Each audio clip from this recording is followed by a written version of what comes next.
Hi everyone, thanks for joining me here in my kitchen.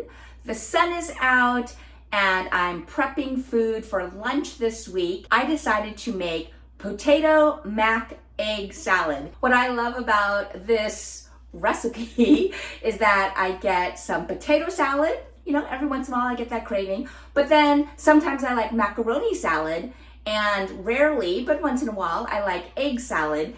And so by combining all three, I get the best of all worlds. I was gonna say best of both worlds, but this is actually three worlds. It's not an official recipe I found anywhere. It's just something that I like. And so I've just kind of piled things in together. So it's a combination of potato salad, macaroni salad, and egg salad. As you've seen on my channel, sometimes I have very specific recipes where everything is super precise, especially when I'm baking.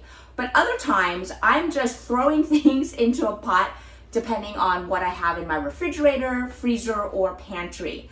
So today's potato mac salad is one of the latter. So I will be throwing things into a big bowl and mixing it up by sight, not actually measuring anything. And so this gives you freedom to use as much or as little of the ingredients I'm using. And if you have other ingredients you want to add in or swap things out, easy to do so. So come eat with me, Lorianne Lee, as we make potato mac egg salad. I'm going to make this batch with 2 russet potatoes, half a pound of elbow macaroni. I have some eggs that I'm going to hard boil and add those in. I have some celery, a little bit of red onion, dill relish. I personally do not like sweet relish, so I will be using dill relish. I have some tasty Dijon mustard, Best Food mayonnaise, always, always, always Best Foods brand. We will use a little bit of celery salt, a splash of red wine vinegar, and some salt and pepper. Again, I don't have a specific recipe. These are just staples in my pantry that I throw together. This is also a great dish. You could double the quantities and bring it to a potluck. You could scale it down even further and use only 1 potato and a 1/4 pound of elbow macaroni. But even for me, I will make this quantity and then it'll make a big bowl, but then I'll share it with people like my next door neighbor and other friends. Sometimes I'll share it with coworkers. I place some eggs in cold water in a saucepan and I turn the temperature up to high. As soon as this comes up to a boil, I'm going to turn off the heat, move it off of the burner, and put a lid on it. And then I'll just set a timer for 9 minutes. So this is the method I use for making hard-boiled eggs. When I want to make jammy ramen eggs, I use a different method. For that type of eggs, I actually start the water boiling and then gently place the eggs into the boiling water and just let it continue to boil for 6.5 minutes. So that's if you want jammy ramen eggs. But for this application, so I want the yolk cooked through. So I'm starting these eggs in cold water, bringing it up to a boil, then I'll turn off the heat and set a timer for 9 minutes. I'm not actually going to put 9 eggs in my potato mac salad, but I am multitasking. So since I'm cooking eggs for my potato mac salad, I'm also cooking eggs for just my green salad lunch prep. And so I'm just giving these a gentle stir just to make sure that the eggs are getting equal focus, center of attention in the middle. And now you can see that I am at a rolling boil. So I'm turning off the heat, I'm putting on the lid, and I'm just moving it off of the burner. So now I will set a timer for 9 minutes and they will be cooked. Whenever you cook hard-boiled eggs or jammy ramen eggs, you always want to prep an ice bath so that whenever your timing is done for cooking the eggs, you can move them from your pot of water into an ice bath. that will help stop the cooking process and make it easier for you to peel the eggs. I have a medium-sized bowl that I threw a couple of handfuls of ice in, and then when my timer goes off, I'll add some water, so it's not just hard ice cubes. I will drain the eggs from the hot water and pour the eggs into the ice bath. All right, the timer went off, so I just added some water to my ice, and now I'm going to remove the eggs from the pot. I could pour out the water with the lid, and then I could also pour them through a colander, but I wanted to show you even another method. I'm just using a slotted spoon and scooping them out of the hot water into the cold ice bath. See how easy that was? No risk of pouring the hot water out or burning yourself with the steam. So scooping them out one by one into the ice bath is a simple, easy way to transfer them without burning yourself by accident. The next ingredient I need to prep is the elbow macaroni. So I just put a large pot on the stove and I turn the heat up to high. Whenever you are cooking pasta, you want the water to be salty. So let me give that a stir, and there's no set recipe. I just want to taste it. Not quite salty. So I'm going to add some more of my kosher salt. And you can see I am liberally pouring salt in. Okay, that is now salty water. So I will bring this up to a boil and then I will cook my pasta. All right. Some people say they don't like to make hard-boiled eggs because they're so hard to peel. So they deprive themselves of egg salad or deviled eggs. But by cooking the eggs this way and having them chilled in the ice water, this will help to peel them easily. I am tapping the egg on the flat surface of the counter, and I can feel that the membrane is loosening, and I'm going to tap it all the way around. So we want to crack the shell all the way around. I'm going to dip it in the ice water, and I'm going to use the side of my thumb to peel back the shell. And you can see it came off in one whole piece. There's my hard-boiled egg. Here is my shell that came off easily. Do you want to see one more time? Okay, tapping. If you've ever eaten what is it called? Tea smoked duck? No. Tea marinated eggs, Chinese marinated eggs. What they do is they crack the shells and then they set them in a tea bath. And there's other things in it, but then you get the staining pattern of the cracked eggshell. I bring that up because that's what we want. And you can see that this eggshell is peeling away and I haven't even dipped it back into the water yet. So cannot get easier than that. Dip it in. Again, perfectly peeled, hard-boiled egg, smooth surface. There you go. Use that ice bath and you'll be able to peel your eggs easily and without losing a bunch of egg fragments from peeling them unsuccessfully. I wanted to show you how perfectly cooked these eggs are. And all 9 peeled up easily. They're super shiny and glossy all the way around. They don't have a bunch of dimples. So these are still a little bit warm. I can feel them. But the ice bath shocked them enough so that they wouldn't continue cooking. So let me just cut one in half and you can see how beautiful these are. Oh, these are very light yolk. For the purpose of a hard-boiled egg that I'm gonna use for my potato mac salad or for my green salads for lunch, This is a great source of protein that I just throw into my salad prep.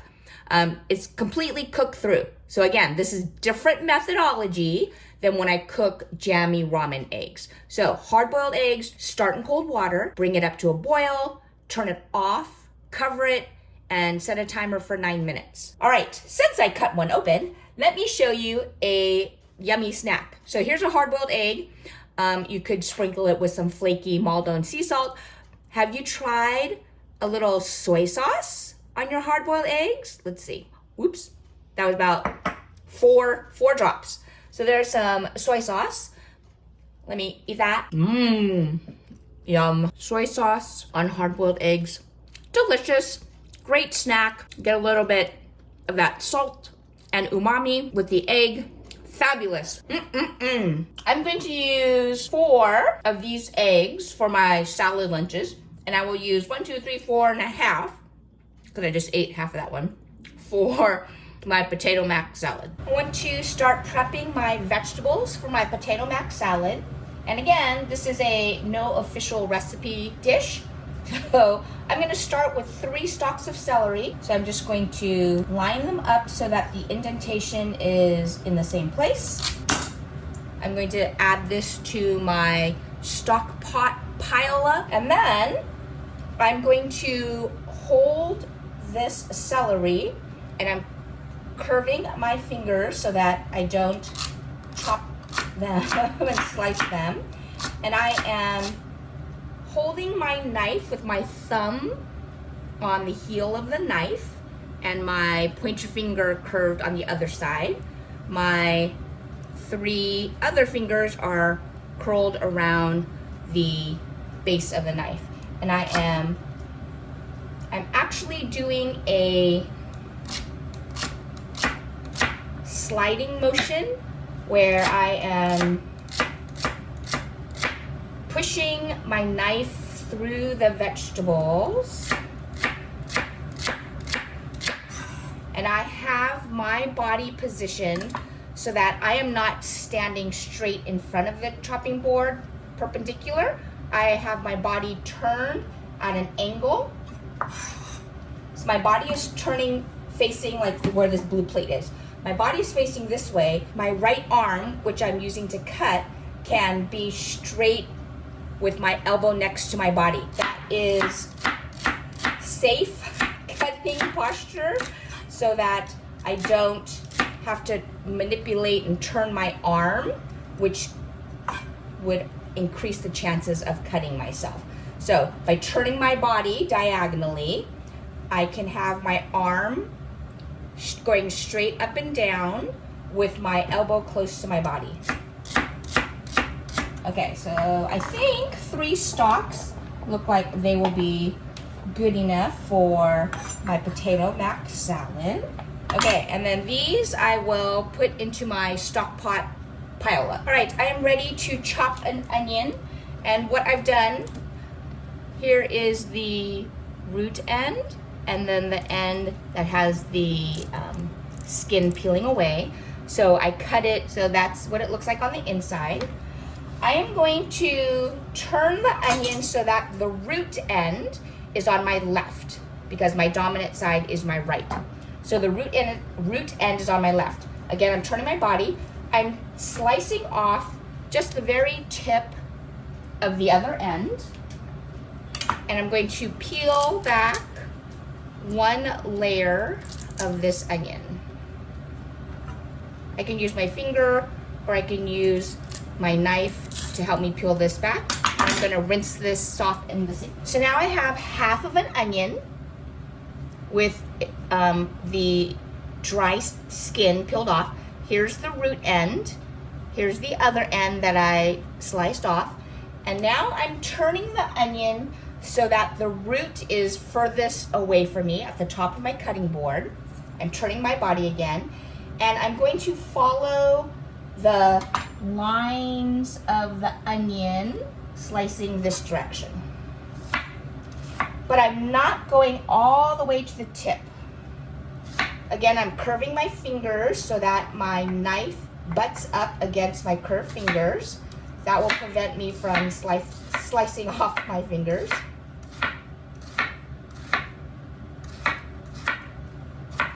Okay, so I did not cut all the way through the root end. This is still all held together, which will make it easier for me to now turn it sideways. So now the root is back on my left. I'm turning my body diagonally, and I am curving my fingers again, and I'm using my knife to, again, make cuts, and now I have nice chopped up bits of red onion.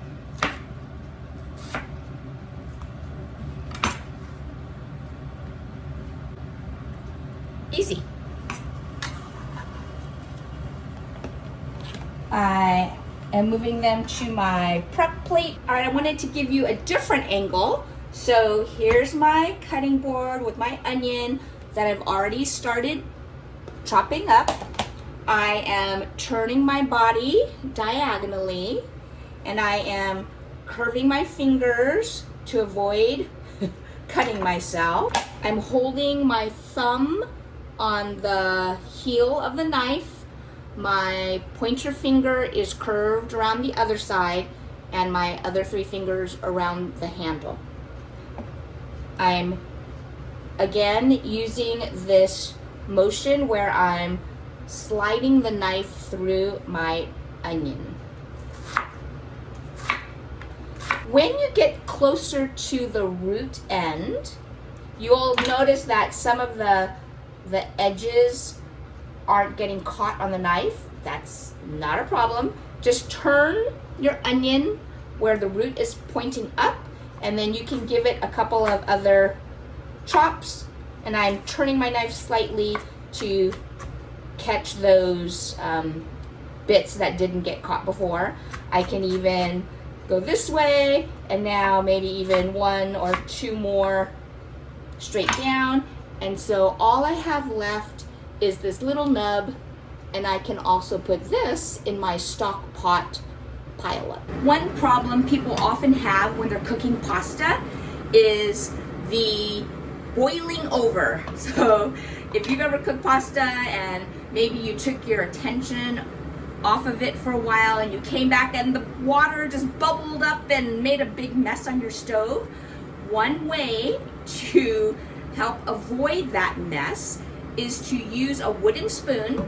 I have this bamboo, I think I got it Pampered Chef. Yeah, Pampered Chef like over 20 years ago. And you just stick that on the top of the pot. If you want to keep your stove clean and you want to avoid that overflow of boiling pasta water, just use a wooden spoon and place it across the top of your pot. So I set my timer for 7 minutes, and periodically I'll give this a stir, but I don't need to stand here the whole 7 minutes. The next vegetable we need to prep is the potato. So I've already peeled them, and I have them sitting in water. It's important anytime you're working with potatoes, once you peel them, you need to put them in cold water because the oxidation will start to turn the potatoes brown. So for this potato mac salad, we want them in little cubes. Depending on the shape of your exact potatoes, and you aren't going to have a perfect rectangular prism. So we need to prep our potato to make it easier to cut into cubes. On this edge of the potato, it has a big indentation. So I'm just going to make a slice. You can see it was very uneven. And now I have a flat edge, so I can put that flat edge on my cutting board, and that will help to keep me safer and not have the potato rolling around. And now I'm also going to cut just a little sliver of potato. I will add that over there. I will be able to cut, I'm just eyeballing it, let me see. This is about 1/2 inch thick, I would say. Now I have this slice. I can now cut this into, again, there's no exact, I would say for potato mac salad, I'm gonna cut this in half. So now these are like big steak fry shapes. And now I can turn them so that they are parallel with my cutting board. And I'm going to cut them into cube-ish shapes. So of course the ones in the middle will be more rectangular, and the ones on the end will have the curved edges. Since this is just potato mac salad that I'm making for myself, that's perfectly fine. If I were trying to present this or sell it, I would cut off the ends so that I had much more squared off shapes, and I would use these little triangles for my stock pot or something else just for me. But again, I'm not trying to sell this. This is just home cooking. So those shapes that are not exactly the same are perfectly fine. So I'm just making these slices. I think this one I am gonna trim just a little bit, and this one I'll make a little bit skinnier. So now these look more like big French fries, hearty French fry shape. And if I turn them now, if I wanted to trim off those edges, I would push some of the shapes up so that, can you see that? Yeah. So that the tips are lined up. And if I cut those off, all of those little bits and pieces, then these are now more rectangular in shape. Okay? But again, this is just for me, so doesn't matter. And actually, one of the things I like about potato mac salad is that the potatoes are, I personally like mine pretty mushy. So the fact that some of these pieces are smaller and they'll practically disintegrate into my potato mac salad, that actually makes it more like almost like a thickening agent into the sauce. Not really a sauce, but the binding, my mayonnaise base sauce. So again, I'm going to examine this potato, see which end might need a little bit of trimming so that I can have a flat surface, and then I will just cut them away. Be careful when you're pulling the potatoes off of your knife because the potato wants to stick to the knife, and so just be careful. Okay, this one I'm just gonna do in half. This one I think I'll do thirds. Again, I'm curling my fingers so that if my knife touches my fingers, it's just sliding up against the back end of my hand, and I'm holding my thumb on the blade of the knife. My body is positioned at an angle so that my arm can be right against my body and not be swinging all around the place. There are my potatoes, and you can see, well, maybe you can't see, I can see, that the water that these two russet potatoes are in is kind of cloudy. That's because of the starch from the potatoes. And so by soaking them in this water, that will also help to release some of the excess starch. I started a pot of the same pot because I don't want to have to wash too many dishes. So the same pot that I cooked the elbow macaroni in, I drained the macaroni and the macaroni water, and then I didn't even bother washing the pot. I just added more water to the pot, salted it, and now that's on the stove. Once that comes up to a boil, I will strain this, put the potatoes in the water, and we'll cook those as well. You want to cook your potatoes until they are fork tender. I started a timer at 5 minutes, but they weren't done. And now the timer just went off on the second 5 minutes. Hot, hot, hot. Burning my fingers hot. Okay, so these are now fork tender. So I just poured them into a colander to drain out the excess water. Okay, those potatoes are perfect. While the potatoes are still warm, so it doesn't have to be immediately after you take them out of the water, but before they are completely cooled, drizzle them with 1 tablespoon of red wine vinegar. Now, like I said, this is not an official recipe. Because I don't have exact measurements, I wanted to support you. So I took one of my little ramekins and I pretended I was pouring the red wine vinegar over the potatoes so that I could then measure this, and it was almost exactly 1 tablespoon. So 1 tablespoon of red wine vinegar, you're just going to drizzle that over your potatoes. And you do want to make sure you do that while they are still warm. And that will help the potatoes absorb that acidity and flavor from the red wine vinegar. I also want to add some just salt and pepper. So I am using fresh ground black pepper.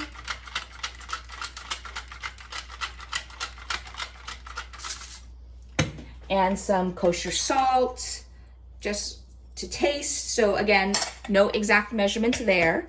And I'm going to use just one of my tablespoons to give this a light stir. It is all right that it's in the colander.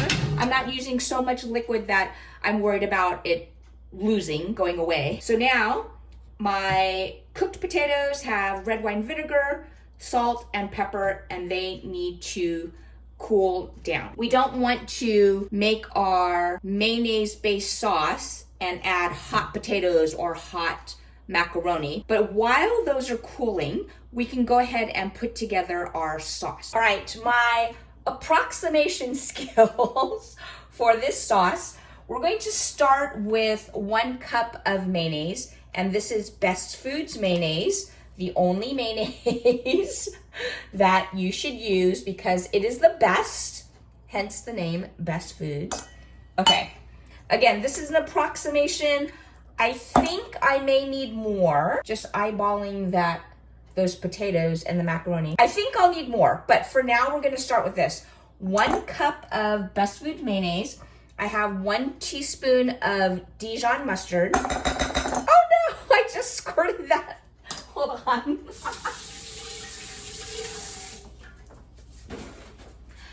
I used my silicone and it sprayed onto my backsplash over there. Okay, I'm using my silicone spatula thingy to get all of that mustard. So I have 1 cup of mayonnaise, 1 teaspoon of Dijon mustard. I have 2 tablespoons of dill relish. I'm killing off this jar. And I'm going to add 1 teaspoon of celery salt. Again, I poured into an empty bowl. I was pouring as if I were eyeballing it when I make it. And then I poured what was in the bowl into this little ramekin, and it was 1 teaspoon. So there you go. Okay, so I have 1 cup of mayonnaise, 1 teaspoon of Dijon mustard, 1 teaspoon of celery salt. Give this a taste. Ooh, that's mustard tasting. I'm gonna add more mayonnaise. I don't wanna cross-contaminate my mayonnaise jar. So now this is a 1/2 cup. Have I mentioned how much I love Best Foods mayonnaise? Okay, I do like a little bit of tang from the Dijon mustard, but I want to increase this ratio. So now we have 1.5 cups of mayonnaise, 1 teaspoon of Dijon mustard, 2 tablespoons of dill relish, 1 teaspoon of celery salt. And now, let me taste. Okay, yeah, I like that better. I think I'm also going to add a bit of umami and pop. I'm gonna add a splash of Worcestershire sauce. So let me see. Let me get one of my measuring spoons. Because normally I would, okay, I know, let me move that. I'm going to see 1, 2, I do 2 shakes. 2 shakes is 1/4 teaspoon. Okay, so 1/4 1/4 teaspoon of Worcestershire sauce. Oh, see, I can put together a recipe. 2 shakes was 1/4 teaspoon and 1/4 teaspoon of Worcestershire sauce. So now, let me give that another taste. Ooh, yes, that amped it up a bit. Okay, I like that. Let me make sure I write that down. So our sauce is ready. We need to wait until our potatoes and macaroni are cooled, and then we can incorporate them all together. All right, I have my eggs that are ready to prep. And I actually wanted to show you, I have this unitasker. This is before I started listening to Alton Brown, sage advice, but I have this unitasker, which is an egg slicer. So I'm gonna use it since I have it. So I could just do egg slices. I have done that often, but if I want to cube them, all I have to do is turn it perpendicular and then slice it again. And now I have cubes.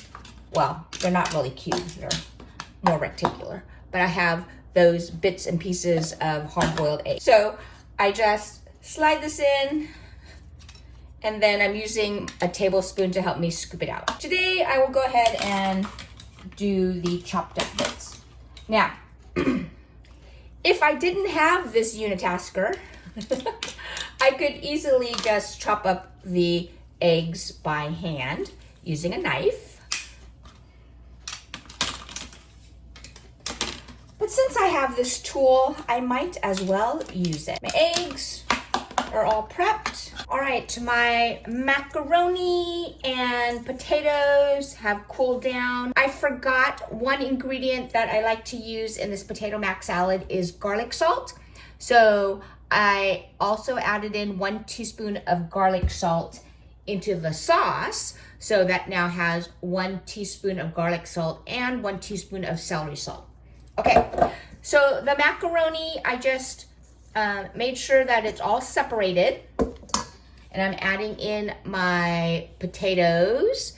You can see that they, well, you might not be able to see coloring, but I can see with my naked eye a little bit of pink hue from that red wine vinegar. And then I see salt and pepper. Well, I don't see the salt, I see the pepper. So I'm just gonna dump that in the bowl and give those 2 ingredients a stir to get those mixed in.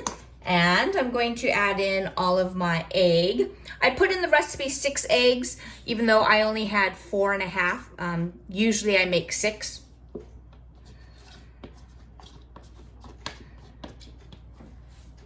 So now giving that a stir so that I don't have all of the egg in just one spot.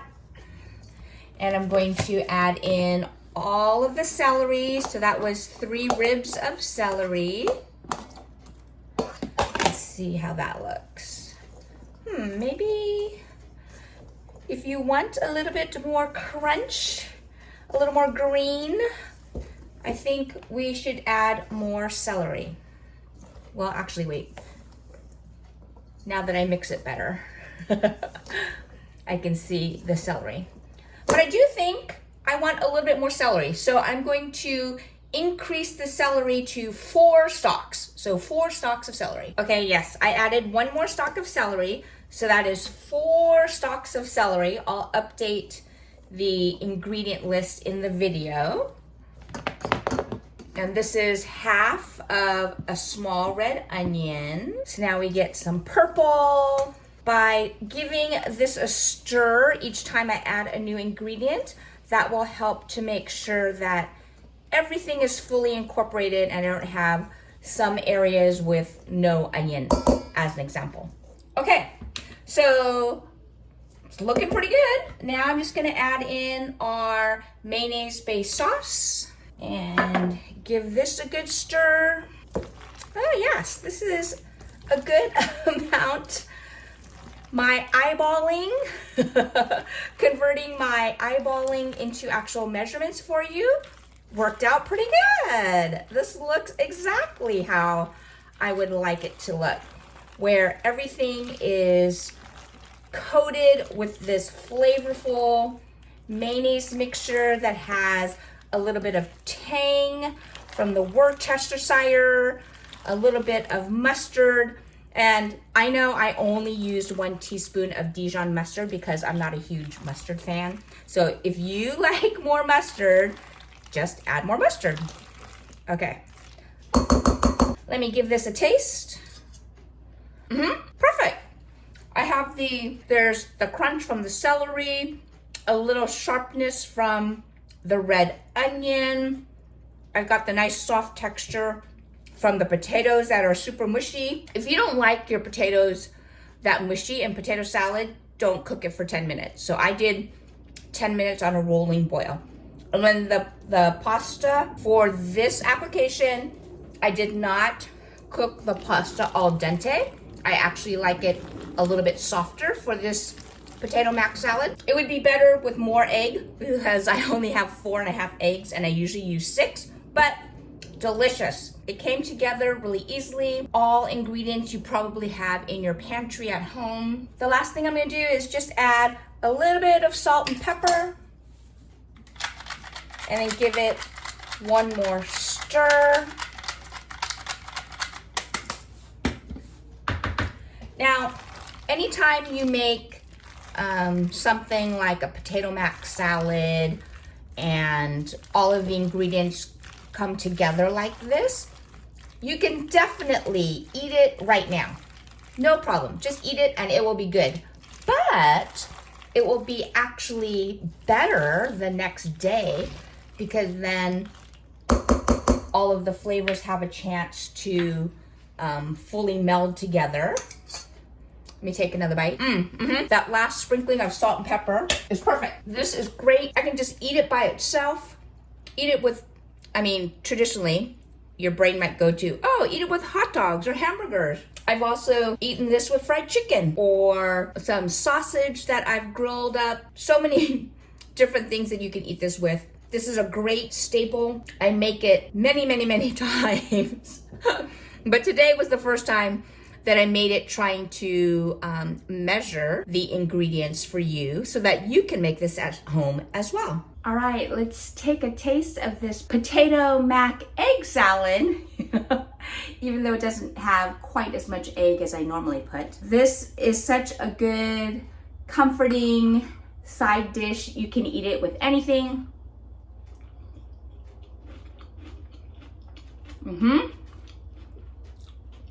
Crunch from the celery. Crunch from the red onion.